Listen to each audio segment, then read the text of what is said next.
전방위 압박을 예고하며 긴박하게 움직이고 있습니다. 제임스 매티스 국방장관은 미국 국가안보회의 직후 북한의 전멸을 바라지 않는다며 강력 경고했습니다. 네, 워싱턴 연결합니다. 윤석희 특파원.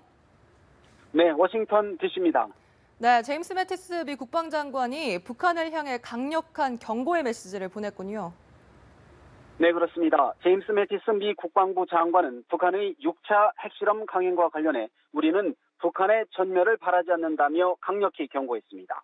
매티스 장관은 현지 시간으로 3일 도널드 트럼프 대통령 주재로 열린 긴급 국가안보회의 NSC 직후 성명을 통해 우리는 많은 군사적 옵션을 가지고 있다며 이같이 밝혔습니다. 그러면서 미국은 한국과 일본 등 동맹국들을 어떤 공격으로부터도 지켜낼 능력이 있고 약속은 철통 같다고 강조했습니다. 북한의 6차 핵실험에 대응한 미국 정부의 첫 공식 반응이라고 볼 수 있는데요. 미국은 북한의 이번 핵실험이 레드라인을 넘어선 역대 최대의 도발이라고 평가하는 분위기입니다. 트럼프 대통령은 현지 시간으로 3일 오전 6시 반쯤 올린 자신의 트위터에서 북한이 중요한 핵실험을 했다며 북한의 말과 행동은 여전히 미국에 적대적이고 위험하다고 지탄했습니다. 또 중국에 대해서 미국을 도우려 하고 있지만 거의 성과가 없이 중국에 큰 위협과 당혹감을 안겼다고 지적했습니다. 특히 한국의 대북 정책에 대해 대북 유화적 발언이 효과가 없을 것이라는 것을 깨닫고 있다고 지적했습니다. 네, 또 트럼프 대통령은 북한의 경제를 모두 봉쇄하는 세컨더리 보이콧 가능성을 시사했군요. 네, 그렇습니다. 도널드 트럼프 대통령은 자신의 트위터에 미국은 다른 옵션에 더해 북한과 거래하는 어떤 나라와도 모든 무역을 중단하는 방안을 고려 중이라고 밝혔습니다.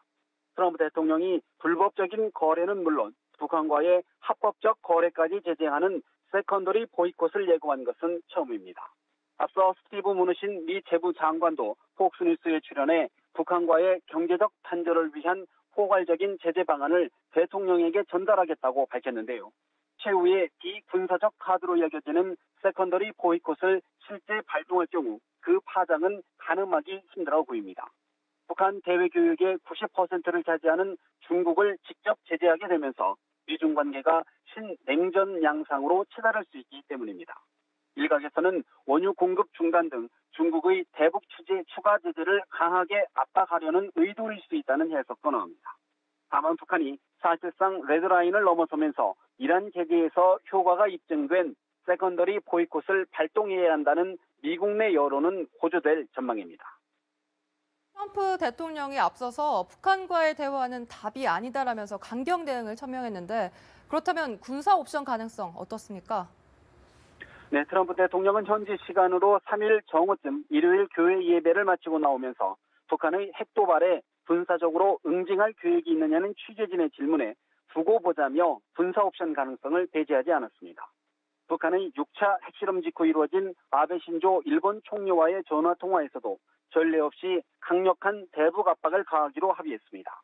특히 트럼프 정부 안팎에서 선제 타격이나 예방 타격을 염두에 둔 군사적 대응 필요성에 대한 목소리도 다시 부각될 가능성이 커 보입니다.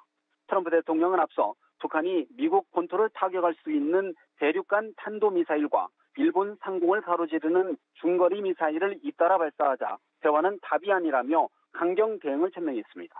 하지만 이러한 군사적 응징은 한반도에서의 전면전을 염두에 두지 않고는 실행할 수 있는 카드가 아니라는 관측이 여전히 지배적입니다.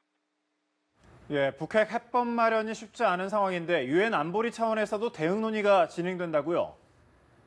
네, 유엔 주재 미국 대표부는 현지 시간으로 4일 오전 10시 북한의 6차 핵실험에 대응하기 위한 유엔 안보리 긴급회의가 개최될 예정이라고 밝혔습니다.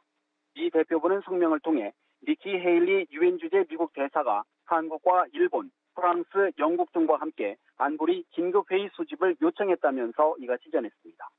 앞서 안보리는 지난달 5일 북한의 ICBM급 탄도미사일 발사에 대응해 북한의 주요 광물과 수산물 수출 등을 금지하는 안보리 결의 2371호를 만장일치로 채택했습니다. 지난달 29일에는 북한이 일본 상공을 통과하는 중거리 탄도미사일 화성 12형을 발사하자 의장 성명으로 규탄했습니다. 그동안 중국과 러시아는 북한 정권의 붕괴를 초래하는 제재에는 미온적이었는데요. 북한이 6차 핵실험이라는 전략적 도발을 감행한 만큼 입장에 어떤 변화가 있을지 주목됩니다.